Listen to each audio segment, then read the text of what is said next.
la criminalidad y la raza.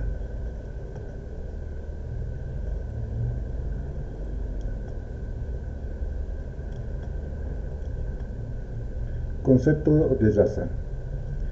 Es el grupo humano de ascendencia común con análoga conformación física, color de la piel o del pelo, facciones o estaturas predominantes, linaje, clase. No hay justificación científica alguna que hoy permita afirmar la existencia de razas superiores o inferiores, menos para pensar que existe en tal cual raza algún o algunos genes que la hagan más inclinada a la delincuencia en general. En el que algunos grupos étnicos se hayan representados en las estadísticas criminales se debe a razones ajenas a supuestos caracteres raciales favorables al delito. El concepto de raza se refiere a agrupaciones de carácter somáticas. Las investigaciones sobre la inteligencia hallan en pañales y no pueden ser ofrecidas como pruebas convincentes. El problema de la raza. El tema de la raza es de actualidad para nosotros, no solo porque fue fundamental en algunas corrientes políticas del último cuarto de siglo, sino también porque en varios países de América el indio y el negro constituyen buena parte de la población total, con lo cual el estudiarlos resulta una necesidad algo más que puramente teórica. Las conclusiones a que lleguemos tendrán repercusión práctica en la pedagogía, la criminología, la penología y el derecho penal. Es indudable que los hombres se diferencian biológicamente entre sí. Así un negro tipo del Congo no es confundido con el moreno medio. Las diferencias biológicas que más resultan en la comparación: color de la piel, de los ojos, forma del cráneo, textura del cabello, grosor de los labios, formas de la nariz, etc. No hay diferencia en la capacidad mental entre negros y blancos. La raza es indelimitable. Sus contextos carecen de precisión y pasan mediante transiciones insensibles. Ejemplo, el más blanco de los negros es más negro que el negro de los blancos. La criminalidad del negro. El estudio de la influencia que la raza puede tener en el delito. Podemos inclinarnos con el del negro, o podemos inclinarnos con el del negro norteamericano, por ser el que ha dado lugar a más completas investigaciones. Mucho menos es lo que se sabe del negro brasileño y de otros lugares, donde se presenta la segregación racial con caracteres más o menos agudos.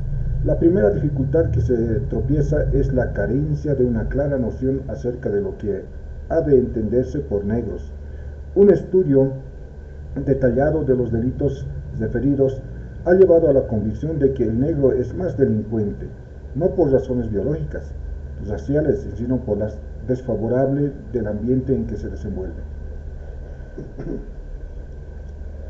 Las razones de la inferioridad negra.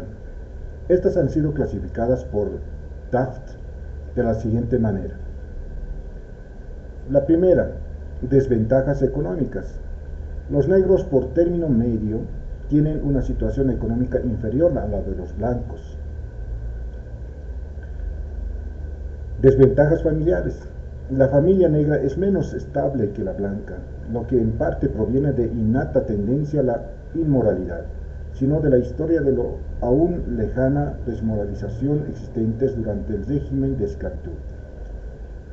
Desventaja educativa.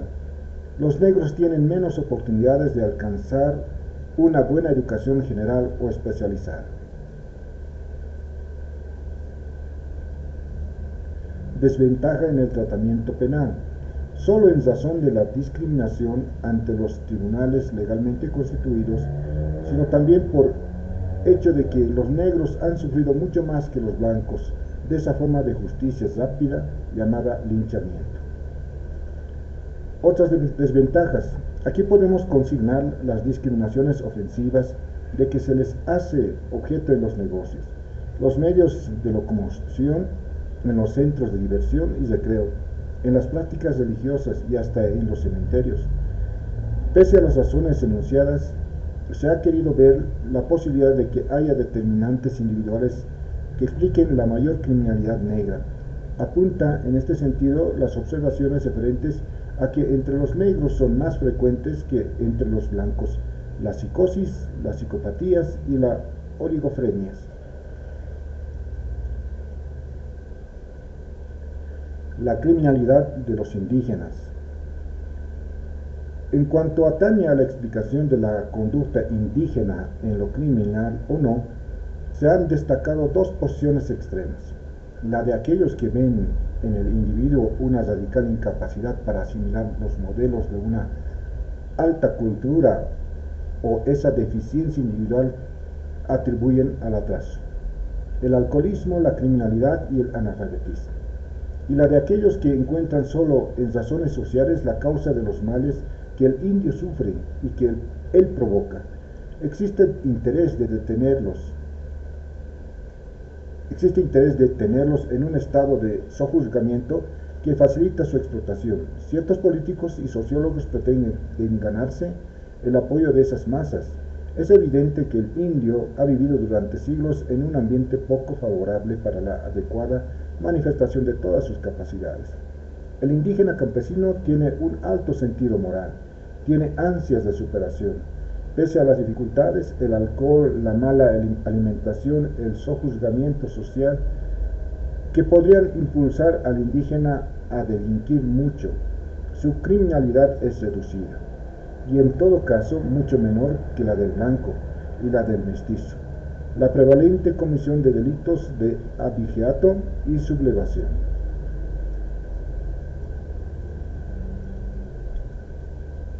Conclusiones. No hay justificación científica alguna que hoy permita afirmar la existencia de razas superiores o razas inferiores. Ha sido una fuente de confusiones insuperada hasta hoy el no distinguir entre raza y nacionalidad. El concepto de raza se refiere a agrupaciones de caracteres somáticos, pero no son estos sino los psíquicos los que más interesarían para reducir conclusiones tocantes al aspecto criminal. Las investigaciones sobre la inteligencia, voluntad, sentimiento, etc. de las razas se hallan no muy convincentes como pruebas. La situación social inferior puede ser consecuencia de la inferioridad individual innata, ya que ésta puede ocasionar que se carezca de la capacidad para adecuarse a la sociedad. Es injustificado hablar de inferioridad general del indio en relación con otros grupos, tanto si se considera que tal inferioridad proviene de factores biológicos como de factores ambientales.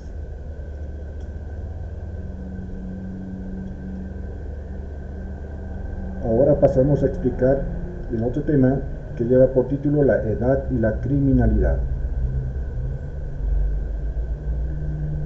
Importancia de la edad y la criminalidad. La personalidad, la totalidad humana, posee capacidades de acción y reacción que varían a medida que el tiempo pasa para ella. Por eso, para comprender la conducta de cada individuo, no basta conocer los caracteres generales del ser humano, sino que es preciso detallar los que asume en las sucesivas etapas de su vida. Caracteres de las distintas etapas vitales. La vida humana puede dividirse en 5 etapas: infancia, juventud, adultez, madurez y senilidad. En la infancia, etapa que abarca desde el nacimiento hasta los 12 años de edad aproximadamente, carece de capacidad de abstracción, es decir, de entendimiento. Depende de imposiciones de la familia. La infancia, dentro de los límites que lo hemos señalado, se halla fuera del derecho penal. Lo primero que el niño necesita es adaptarse al medio ambiente, a fin de conservar la propia vida. En la etapa de la juventud, esta etapa, que va desde la infancia hasta la adultez, es un periodo de 8 a 10 años que se divide en 3 subperiodos: pubertad, adolescencia, juventud propiamente dicha. En él existen caracteres distintivos de esta etapa. Primero, el desarrollo corporal. Segundo, la madurez sexual. Tercero, la capacidad de pensamiento abstracto. Cuarto, la responsabilidad social. Está propenso a cometer delitos, generalmente en cuadrillas o grupos asociados, sin prever las consecuencias. Según Holly Watch, el adolescente ha de buscar su propio camino para llegar a ser el adulto que quiere. Las actitudes rebeldes al mundo, que es real o imaginariamente opresivo, y producen malas conductas en el adolescente, por el que Holly Watch ha podido decir que la rebeldía y los intentos de autodeterminación llevan a la delincuencia, la invalidez fingida y el suicidio.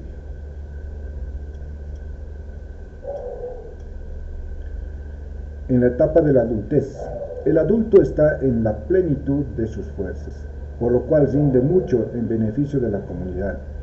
Al mismo tiempo se desarrollan en él los llamados mecanismos de compensación psíquica, que facilitan su adaptación social, sin mayores conflictos. Dura hasta los 45 años en la mujer y hasta los 50 años en el hombre, más o menos. Característica general típica es la adaptación en la sociedad. Etapa de la madurez. Se entiende por los 10 años posteriores a la adultez aproximadamente.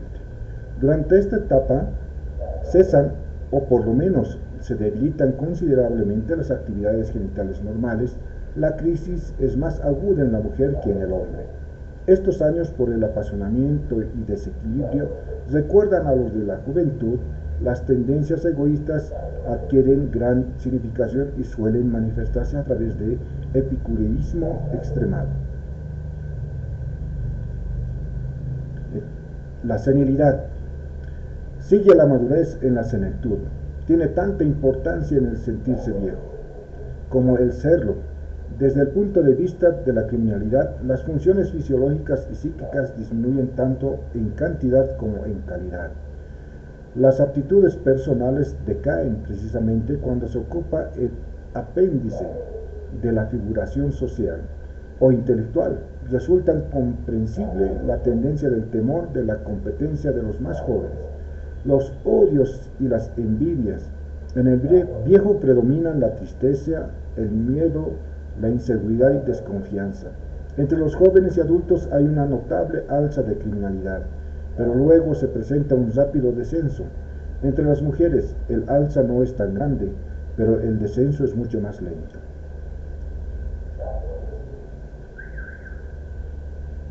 La edad y delitos. La edad influye en el delito en tres aspectos principales: el número, la forma de comisión y la clase y tipo de delito.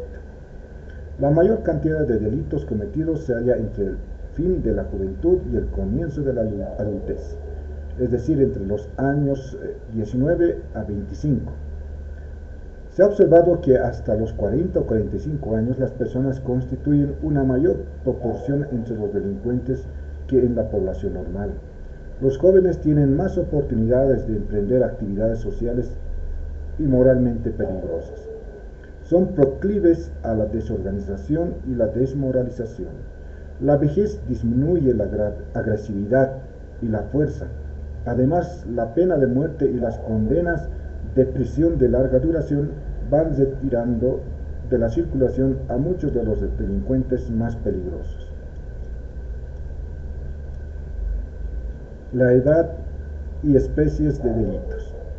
Se destaca el predominio de los delitos de fuerza en la juventud. Se ha notado la influencia grande de la familia, la vecindad, la pandilla, la escuela, etc. Carece todavía de la capacidad adecuada para cometer estafas, defraudaciones, quiebras, falsificaciones, pues estos delitos requieren de cierta especialización y destreza en un oficio. Por otro lado, la sexualidad despertada, no controlada ni dirigida por los cauces debidos, es otra de las grandes fuentes de la delincuencia juvenil. La edad adulta supone equilibrio, se tiene la fuerza para cometer delitos violentos, pero también la capacidad de inhibir los impulsos de actuar de tal forma. Época de mayor actividad social. Los altos puestos que se alcanzan posibilitan acometer los delitos antes enumerados difíciles para el joven. La madurez coincide con una grave crisis corporal y anímica. La actividad social comienza a disminuir, lo mismo que las fuerzas. La familia, los hijos se dispersan. La crisis sexual se manifiesta principalmente en las mujeres, las que tienden a una criminalidad peculiar. En la senilidad, las fuerzas han decaído. El anciano se aparta de la sociedad. Se presenta la criminalidad típica de los débiles. Se parece mucho al de la mujer. La injuria, la calumnia, el incendio, encubrimiento y contra la moral.